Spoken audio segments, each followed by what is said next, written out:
À l'heure où je tourne cette vidéo, le marché des crypto-monnaies reste assez incertain et on ne sait pas trop dans quelle direction va partir notre portefeuille. Du côté des play to earn, c'est un peu la même chose, c'est assez calme en ce moment. En tout cas, je reste optimiste et j'ose espérer que les play to earn vont résister à un potentiel bear market. Seul le temps nous dira ce qu'il en est, mais en tout cas, pour ma part, je continue à tester des play to earn.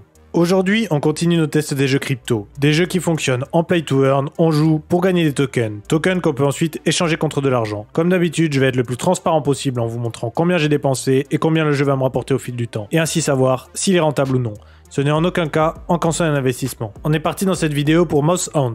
Je vous ai déjà vaguement présenté le projet, mais ils ont sorti une première version de leur play to earn, et comme je suis dedans, je vais en tester la rentabilité. Donc les promesses de base du jeu, c'était vous acheter des souris sur une marketplace, tout à fait classique, et ensuite un mode PVP sortira dans lequel des souris vont s'affronter, et les gagnants empochent du token, le MHT. Plusieurs éléments m'avaient à l'époque rendu bullish sur le projet.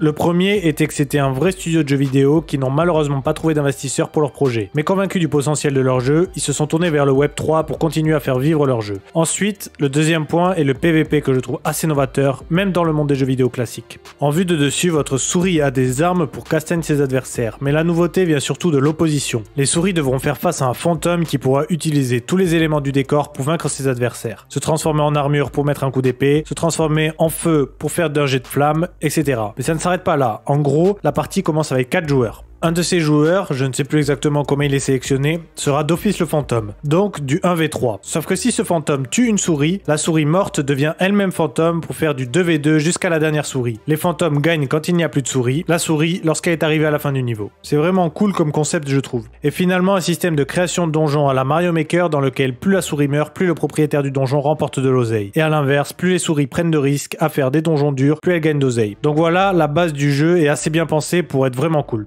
Sauf qu'on connaît, faire un jeu c'est long et compliqué, donc ils ont fait un choix que je ne trouve pas forcément sans sas. Sortir un click to earn pour patienter avec un gameplay à la bombe crypto. Donc tu envoies tes souris au charbon, elles farment, et dès qu'elles sont cramées, elles pioncent jusqu'à repartir bosser. C'est dommage de créer un si bon PVP et de créer un click to earn si basique qui peut menacer l'économie du jeu pour ceux ne connaissant pas le potentiel du PVP. Pour calculer ma rentabilité sur le jeu, c'est assez compliqué parce qu'à la base j'ai mis 200 $ sur l'IDO, depuis j'ai eu la distribution de tokens plusieurs fois pendant les vestings. Je me suis donc déjà remboursé. Et j'ai pu acheter quelques souris avec les tokens distribués en plus. Je suis donc déjà ROI. Pour faire le calcul de rentabilité de cette vidéo, on va donc regarder par rapport au coût actuel des souris. Au maximum, 6 souris sont jouables, mais elles fonctionnent en trio. Donc le premier objectif, c'est de trouver 3 souris avec le même trait. J'ai dans mon stuff que des souris communes et rares, donc on va devoir se contenter de ça pour le test de rentabilité. Sachant qu'une souris commune coûte 2,5 $, 6 souris reviennent à 15 $. Les rares 8 $, donc 48 $ pour le total. Je vais vous faire un calcul dans les deux cas de figure, sachant qu'évidemment cela peut varier en fonction des traits sélectionnés. Les rares farment plus vite et plus longtemps que les blanches, mais se fatiguent aussi plus vite. 1 d'énergie est égal à 1 seconde, donc une souris blanche se fatigue en 10 800 secondes en se rechargeant sur la même durée en 3 heures. Donc sur une session complète de farm de 3 heures, j'ai pu noter qu'une souris blanche farm 0,21 tokens. Si on considère qu'on peut la journée être au bon moment pour lancer la souris sur une journée de 15 heures, on peut faire la manip 5 fois. Donc chaque souris blanche, en soustrayant les 2 sessions de régène, farm 3 fois par jour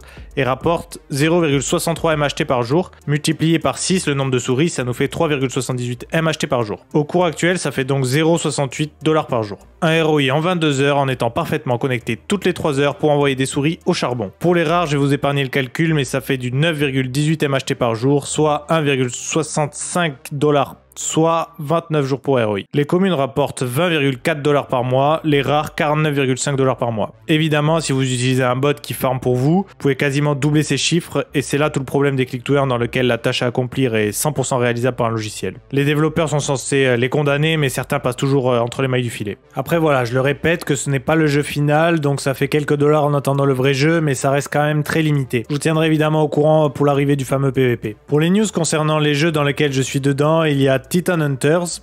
Depuis la vidéo que j'ai faite sur le jeu n'a pas vraiment beaucoup évolué, à part quelques petits équilibrages, notamment sur le taux de drop de légendaire. Pour rappel, le claim des tokens est toujours bloqué, donc il faut attendre qu'il renfloue le compte pour pouvoir retirer.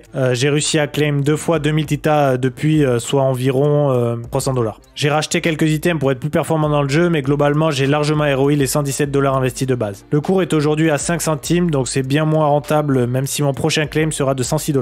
Ils ont récemment annoncé de nouvelles fonctions de stacking et une nouvelle arme, donc à voir où ils veulent emmener le jeu en espérant qu'il tienne encore quelques mois. J'ai également récemment acheté un ticket Silver sur le Pokémon Like Kuroro Beast. Je l'ai payé 0,2 ETH et il est depuis tombé à 0,085. Donc ça peut être une bonne porte d'entrée sur le jeu pour ceux que ça intéresse. Pour rappel, ce ticket vous donne accès à un Kuroro femelle qui pourra enfanter plusieurs créatures mâles de son espèce, qu'on appelle les Sions. Le mint se fait en début de semaine prochaine, donc j'ai hâte de savoir ce que je vais avoir. En attendant, tous les holders peuvent essayer le mode PVP du jeu. Le ticket donne également 10% de chance d'obtenir le badge Gold et 10% de chance d'obtenir un starter. Les récompenses du pass Gold en soi. Pour ceux qui ne veulent pas investir, ne vous inquiétez pas, le jeu proposera une expérience free-to-play. Ils ont également sorti une version de leur Pokédex qui est plutôt cool. J'espère que cette vidéo sur la rentabilité de Moss Hunt vous a plu. N'hésitez pas à me dire en commentaire les jeux que vous voulez que je teste. Et on se dit à bientôt pour une prochaine vidéo.